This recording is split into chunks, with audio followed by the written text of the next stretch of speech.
Isso. Segundo ano, depois que a gente viu sobre o sistema sensorial, sistema nervoso, agora nós vamos estudar um grande aliado do nosso sistema nervoso, que é o sistema endócrino. Esse sistema aqui, ele trabalha junto com o sistema nervoso. Porém, ele trabalha num diferencial. Enquanto o sistema nervoso ele é rápido, muito rápido, o sistema endócrino é mais lento. Mas os dois trabalham juntos no sentido de estar um assessorando o outro, tá? O sistema endócrino não trabalha sozinho. Ele depende do sistema nervoso. E ele trabalha em doses mínimas e diárias. Enquanto o sistema nervoso trabalha com impulsos rápidos, né? Bem acelerados o tempo todo, tá? Então vamos lá. Ó, como que funciona isso então? O sistema endócrino é aquele que produz substâncias químicas que nós chamamos de hormônios. Todos nós precisamos desses hormônios dentro do nosso organismo. Ninguém vive sem hormônio. Como que chama a especialidade médica mesmo que trata dos hormônios? Quem lembra? Um palavrão. Neurologia. Hã? Ignora, eu falei neurologia. Não, endocrinologista. Isso mesmo. Então, essa especialidade médica vai tratar dos nossos hormônios, né? E esses hormônios, então, eles são considerados como mensageiros químicos. E esses mensageiros químicos são aqueles que levam e traz mensagem. É hormônio, eu entendi neurônio, por isso que eu falei Tá. Ah, e faz neurologia. sentido, né, Natália? E faz sentido. Os hormônios, então, são esses mensageiros químicos. E esses mensageiros químicos, eles estão lançados no sangue.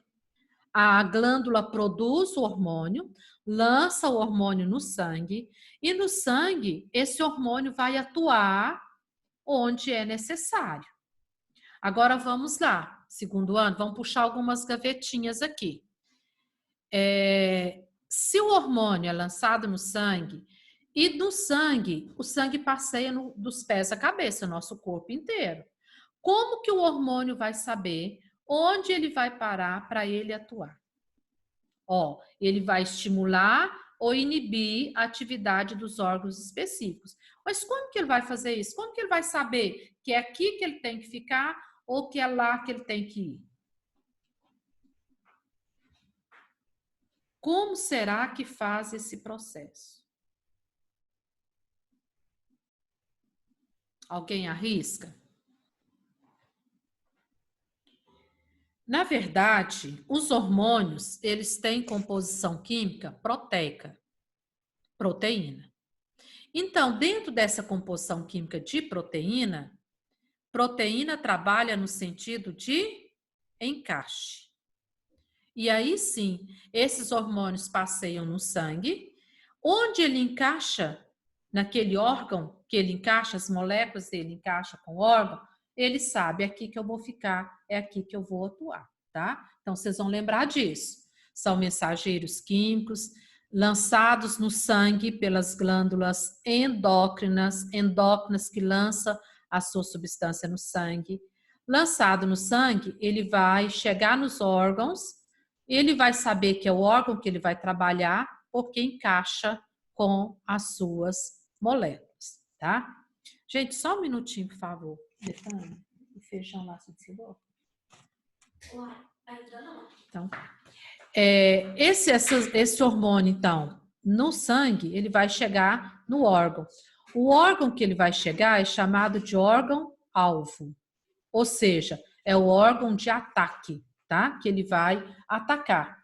E aí, nesse órgão-alvo, esse hormônio pode fazer com que o órgão trabalhe, estimulando ele, ou pode fazer com que esse órgão descanse, inibindo a atividade dele, tá? É assim que vai acontecer, então, esse processo. Segundo ano, disso aqui, alguém quer perguntar alguma coisa que não entendeu? Existem várias glândulas dentro do nosso corpo.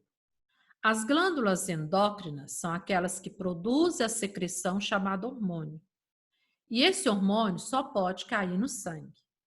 E as glândulas exócrinas? O que elas são? Alguém fala para nós? O que são glândulas exócrinas? Libera para fora. Libera para fora, produz a secreção dela e joga fora de quê? Do sangue. Não é dentro do sangue. A lágrima, a saliva, o suco gástrico, o suco pancreático, né? É jogado fora do sangue, nos órgãos ou fora do corpo, tá? E as glândulas endócrinas, elas são jogadas dentro do sangue.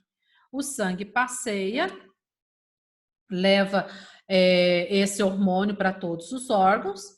Onde ele se encaixar, é o órgão-alvo que ele vai ter que trabalhar. Ok? Até aqui, alguma dúvida? Hoje eu vou mais devagar, porque eu sei que vocês estão cansados, né? Então, a gente vai mais devagar um pouquinho, tá? Bom, Oi, aqui... Oi. Então, é por isso que a gente começa a salivar quando a gente sente um cheiro bom, por causa do hormônio exócrino? Não, isso aí já é interpretação mesmo do seu organismo. Você sente um cheiro, por que você sabe que ele é bom? Porque um dia, quando você sentiu pela primeira vez, o seu cérebro processou como coisa boa, tá? Primeira coisa. Tá. Depois, aquilo ali fica guardado na sua memória. Então, quando você sente de novo aquele cheiro, somente de alimento, o seu cérebro manda uma mensagem, tipo assim, isso você gosta, isso você, né, isso é bom para você, de aumentar a salivação, tá? Isso não tem a ver com hormônio, não, tá bom? Tem a ver mais mesmo com processamento inicial no seu cérebro, onde a gente vê que foi uma coisa boa e o nosso organismo vai gostar, tá certo? Aqui eu tenho a formação dos dois tipos de glândula. Observe aqui a glândula exócrina. Ó, o início dela, do tecido epitelial, ela vai dilatando, vai formando um tubinho, vai formando bolotinhas, vai dilatando. Aqui dilatou e ela tem um canalzinho por onde ela vai jogar a secreção dela. Para isso a gente tem um canal da lágrima, né? Por onde sai a secreção.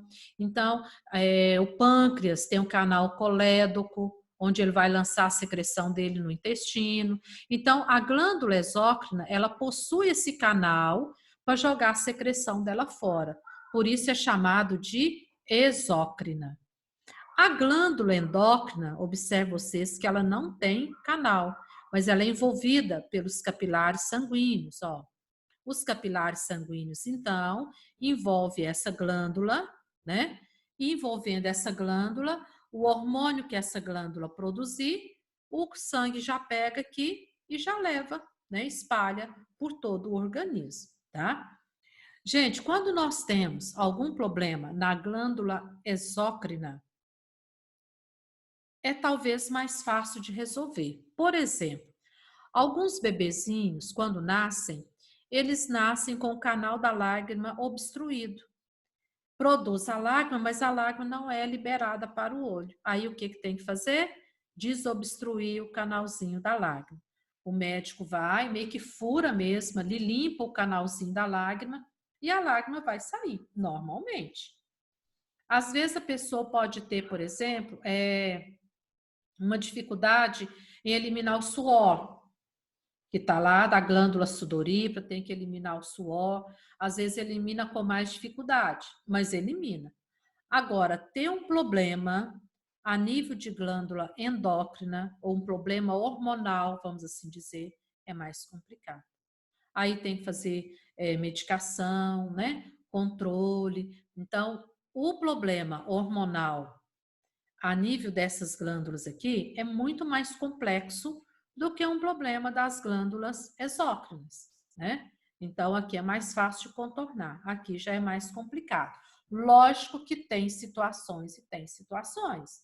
Tem glândula endócrina que é fácil de resolver, tem glândula exócrina que é mais difícil, mas de um modo geral, aqui já é mais complicado, tá? Ainda mais hoje nós temos assim um grande número de pessoas com problemas endócrinos, né? O endocrinologista hoje ele está tendo muito trabalho, muitas pessoas apresentando esses problemas. Olha, então, as principais glândulas endócrinas que nós temos na cabeça, ela, que é o comando, né? Que é a chefe de tudo, é a hipófise. Nem tamanho tem para tanta função, ela é muito pequenininha, mas é ela que comanda todas as outras aqui. Para essas outras trabalharem, elas precisam do comando da hipófise. Descendo aqui no pescoço, a gente tem a tireoide e do lado dela nós temos a paratireoide, tá? Então, fica aqui mais ou menos no pescoço. Nós temos a paratireoide e a tireoide que parece uma borboletinha e a outra fica do lado, auxiliando a tireoide. Descendo, debaixo do estômago, a gente tem o pâncreas. Em cima do fígado, do rim, a gente tem a suprarrenal, o nome já indica, supra, em cima do rim, suprarrenal. Daqui para cima, segundo ano, as glândulas para o sexo masculino e feminino são as mesmas e com as mesmas funções, com os mesmos problemas, né, com a mesma importância, é tudo igual. Agora, aqui é o que vai diferenciar: ovário, se for um feminino, testículo, se for masculino. Quanto a essas duas glândulas aqui, a gente não vai falar muito agora, não. Nós vamos falar delas mais na reprodução humana. Então, nós vamos falar agora daqui para cima. O que você tem que saber? Você tem que saber o nome da glândula, a localização dela, o hormônio que ela produz e o objetivo desse hormônio. E também as doenças, né, provocadas pela carência, pela baixa produção desse hormônio, tá certo? Porque esse hormônio, ele tem que ser jogado no nosso corpo na dosagem certa. E o interessante é que o nosso corpo sabe qual é essa dosagem. Nós praticamente não sabemos, mas o nosso corpo, o nosso cérebro sabe controlar direitinho a quantidade de hormônio que a hipófise joga no sangue, a quantidade de hormônio que a tireoide joga no sangue, né? Que as suprarrenais, o pâncreas, direitinho. Quando essa quantidade não está sendo suficiente, ela está abaixo, por exemplo, da sua quantidade, aí nós temos que pedir ajuda à medicação, é onde entra o médico. Aí a gente vai na consulta, o médico vai verificar essa quantidade. Provavelmente ele vai receitar uma medicação para ajudar essa baixa produção. E quando tem uma alta produção, gente? Quem quer falar e pode falar? Eu, a Bianca. Oi, Irani, tipo assim, tem gente que, tipo, que é obeso e vai no endocrinologista, né? Por conta desses, tipo assim, de mais ou menos hormônios? Sim, é verdade. Normalmente você vai ver, não hoje, que nós não vou correr para chegar lá e nem precisa, a gente vai ver que um dos problemas da disfunção da tireoide é a obesidade, entendeu? Então, aí vai no endócrino que ele vai tratar da tireoide, tá certo? O pâncreas também, né? O excesso de glicose, o pâncreas não está produzindo insulina direito, então pode levar também à gordura, tá certo? Então, e nós vamos ver o quanto é importante esse médico trabalhar conosco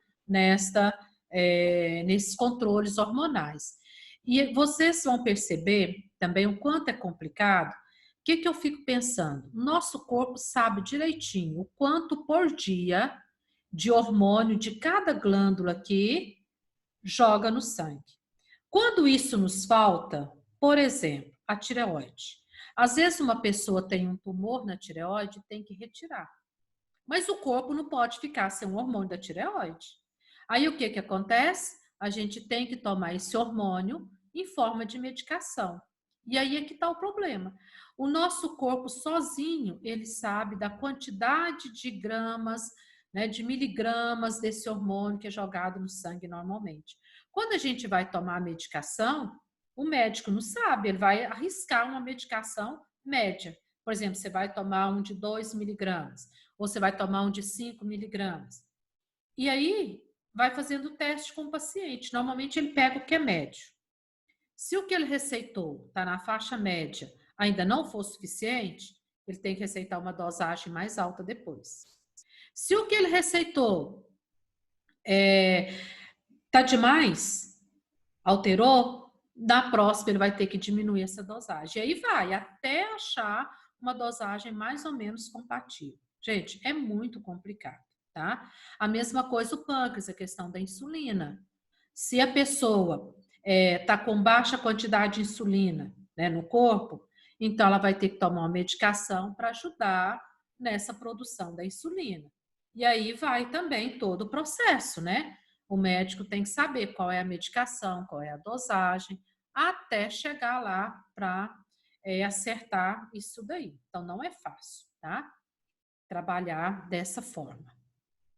Alguma pergunta até aqui?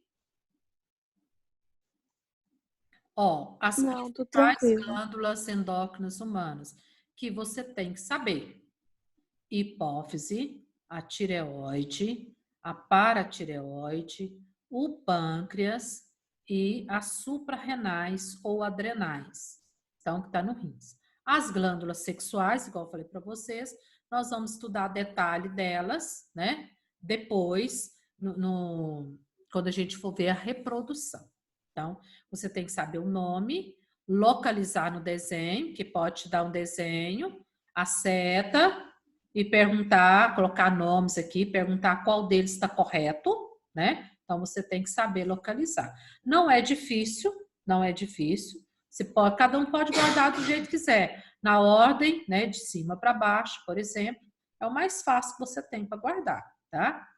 Guardar os nomes não é difícil, não. Esse é o mais fácil da história. Tá, vamos iniciar então com ela, a poderosa, né? Aqui não é o poderoso chefão, é a poderosa chefona, né? Chefa aqui. Nós temos a hipófise. Diz os estudiosos que essa glândula hipófise, ela é do tamanho de um grão de ervilha. Eu não sei se vocês já viram um grãozinho de ervilha. É bem pequenininho, né? Então, assim, eu vejo que ela é muito pequena para tantas funções que ela tem. Essa hipófise, ela fica inserida praticamente no meio do cérebro. Lembra que eu falei para vocês, quando a gente estava estudando o sistema nervoso, que a gente ia falar muito no hipotálamo? Então, tá aqui ele. Ligado à hipófise, eu tenho o hipotálamo. Nós vamos ver o que ele está fazendo aqui, tá? Então, essa hipófise fica aí. A função dela é, além de controlar todas as outras glândulas, como ela é a chefe, ela tem que ter o controle de todas as glândulas, ela também tem os hormônios dela, específico dela que ela produz, tá? Então, aqui está a própria hipófise. Olha, tirando aqui, então, nós temos o cérebro, né? O hipotálamo e a hipófise. Tirou a hipófise, então, tá ela aqui. Essa hipófise, mesmo sendo pequenininha, ela é dividida em 2 lobos. Ela é dividida no lobo anterior e no lobo posterior. Esse anterior, o nome dele ajuda a gente a guardar. Adenohipófise. Adeno, anterior. E o posterior, neurohipófise. A única coisa disso aqui que você tem que guardar é esses 2 nomes. Anterior, adenohipófise. Posterior, neurohipófise. E aqui está o hipotálamo, tá? Então, ela vai produzir o hormônio aqui. Às vezes, o hipotálamo vai armazenar o hormônio para ela. E depois, esse hormônio vai ser liberado no sangue. E isso vai descer, então, para todo o corpo. Certinho? Ó, ela é dividida em 3 partes, mas a gente trabalha praticamente com as 2. a parte anterior, e a neuro, a parte posterior. Esse intermédio a gente praticamente não usa porque na espécie humana ela quase não é desenvolvida. Então a gente trabalha com essas duas aqui, né? Essa parte anterior e a posterior. Isso aqui tudo representa esse negocinho que está bem inserido aqui dentro do nosso cérebro. Agora tem uma coisa, gente. Para essa hipófise trabalhar, ela precisa estar ligada diretamente ao centro de comando, que é o cérebro. Ela não trabalha sozinha. Se o cérebro não determinar a ordem para ela trabalhar, ela não vai trabalhar. E às vezes essa hipófise aqui, ela pode ter um trabalho a mais ou a menos. Então, ter um problema hormonal a nível de hipófise é super complicado, super. Ter um tumor aqui nessa hipófise, então, muito pior ainda, né? Aí sim, aí é trabalho para todo. Porque quando essa hipófise aqui ela não está trabalhando direito, ela está com algum problema aqui físico, fisiológico, o que vai acontecer? Todo o organismo vai sofrer. Porque se ela está doente, como que ela vai controlar o resto? O resto vai ficar perdido, né? É igual uma empresa que o chefe, né, não está, que o chefe saiu, que o chefe sumiu, alguma coisa assim, toda a empresa vai ficar leve e solta, né? Então, cada um vai fazer do seu jeito, vai fazer da sua forma. Aqui da mesma forma. Então, se essa hipófise adoecer, o resto do corpo tudo, com certeza, também vai adoecer, tá? Olha, aqui detalhando ainda mais a hipófise, tá? Detalhando a hipófise. Os lobos, né? Anterior, posterior. Observe que aqui, ó, é onde produz os hormônios, né? Os vasos sanguíneos, para que os hormônios sejam liberados, né? E o hipotálamo, onde aqui eu tenho algumas células que também pode produzir hormônio e pode armazenar os hormônios. Aqui eu tenho hormônio liberador e inibidor. Então, tem aquele que vai liberar, né, para ativar o órgão, e tem aquele que tem que liberar para reduzir o órgão, né? Não deixar ele totalmente ativo, porque senão o organismo entra em colapso. Por exemplo, quando você leva um susto. Quando a gente leva um susto, quais são as reações do nosso organismo diante de um susto? Como que nós reagimos? Vamos lá. Além de gritar, como que a gente fica? Coração acelerado. Opa, quase pula pela boca. O que mais? O pulmão também fica acelerado? Uhum. Fica ofegante. Fica ofegante, lógico que fica. A pessoa fica pálida, né? Fica branca. Às vezes a pessoa fica até meia estática, não é assim? Tudo isso é reação de hormônio. O hormônio libera no nosso organismo para fazer com que o nosso organismo reaja diante daquela situação. Mas o que vai acontecer se o nosso organismo ficar tendo essas reações? Coração disparado, ofegante, né? O que vai acontecer? Se continuar desse jeito. O que vocês acham? A pessoa vai morrer dentro da água. Lógico, vai dar um ataque cardíaco, o organismo não vai aguentar, não é? Vai dar um ataque cardíaco, puf, vai para de uma vez. Por isso que literalmente o susto mata, né? Quando fala assim, nossa, quase morri de susto, pode morrer mesmo?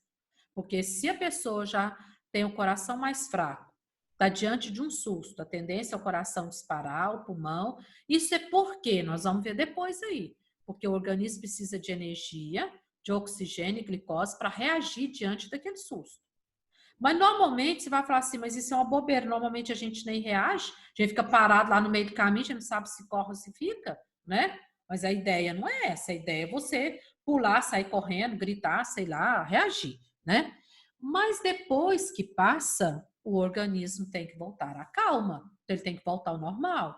Então, por isso que esses hormônios são liberados para ativar ou inibir, reduzir. Porque se o organismo não voltar à calma, continuar Acelerado, pode esperar. Vai dar uma parada cardíaca e a pessoa não aguenta, né? É o que acontece muito. Vocês, não sei se vocês já tiveram caso em família, espero que não, mas a gente já viu caso assim. Lógico que pessoa, o que eu já vi foi idosa e o outro não, mas assim, de alguém chegar da família e contar para uma pessoa que uma pessoa da família, né, bem próximo, faleceu. Logo, logo a outra pessoa morre de susto, né? Então ela dá um ataque cardíaco, ela dá uma parada, e aí a pessoa morre também, né? Eu já vi acontecer isso com uma avó. Contaram para ela que o neto, né, teve um acidente grave e tal, faleceu, e ela não aguentou, né? Logo, logo depois a avó também faleceu. Então, por quê? O coração disparou, né? Houve uma taquicardia e o organismo não conseguiu reverter a situação. A Irani, por que não conseguiu? Sei lá, né? O que aconteceu lá dentro do organismo que não conseguiu? Então, tem que conseguir reverter, tem que voltar para a gente não ter problema. Alguma pergunta, algum comentário? Gente, ainda falta alguns minutos. Eu vou parar nesse slide aqui, porque eu quero, igual eu falei para vocês, né? Para descansar vocês um pouquinho. E eu vou passar um deverzinho bem pequenininho, bem gostoso, que vocês gostam de fazer. Os hormônios produzidos pela hipófise, então.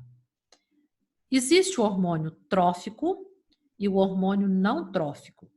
Alguém sabe me dizer o que significa essa palavrinha trófico? O que significa esse hormônio trófico? Alguém sabe dizer?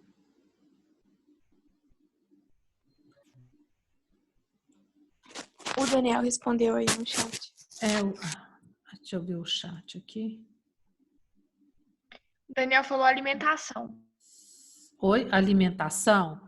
O hormônio trófico é aquele hormônio que vai atuar diretamente em um local. Por isso que vai alimentar um local só. Por isso que é trófico, ele vai agir em apenas um lugar. E o hormônio que não é trófico é aquele que vai circular no corpo inteiro. Ele não tem um lugar certo para ele agir, tá? Então, essa hipófise aí, ela vai trabalhar com esses dois hormônios. Ela trabalha com os hormônios tróficos quando ela manda a tireoide trabalhar, quando ela manda a suprarrenal trabalhar, quando ela manda o ovário, o testículo trabalhar, quando ela vai mandar o pâncreas trabalhar. Então, eu chamo de hormônio trófico. Ela vai produzir o hormônio dela e o hormônio dela vai atuar nesses locais, mandando os outros trabalhar. E ela vai produzir o hormônio também não trófico, é aquele hormônio que não vai atuar num local só, vai atuar no corpo inteiro. Por exemplo, o hormônio do crescimento. O hormônio do crescimento não vai atuar só nas pernas, só nos braços, só no tronco, vai atuar no corpo inteiro para que o corpo inteiro cresça na mesma proporção do todo, tá? Então, esses são os hormônios. Aí, na próxima aula, então, a gente vai trabalhar diretamente com a função, né? E o trabalho de cada um, tá bom? Eu quero que vocês façam no seu caderno, para quarta-feira, pode ser uma síntese ou um mapa mental sobre a hipófise, tá? Então, vocês vão fazer uma síntese. Oi, Irani, mas no livro só tem um pedacinho bem pequeno falando da hipófise. Tipo, 1, 2, 3, 4, 5, 6, 7 linhas. Não fala mais nada dela? Não, aí depois começa os hormônios. Natália. Os hormônios da hipófise. Sim, mas a Irani não passou os hormônios ainda, ela acabou de falar. Só isso aqui. Então, deixa eu ver aqui, Natália. É na página 70. Sim, não, eu não trouxe o livro para cá, que eu ia trabalhar com esse. Tem só um pedacinho, aí depois começa os hormônios da hipófise. Tá. Então pode deixar. Eu quero que vocês então estudem. Ah, que pena então, cancelou o dever. Que pena, não, gente. Vocês vão estudar então sobre esse início do sistema endócrino até a hipófise, tá? E aí vocês podem fazer uma anotação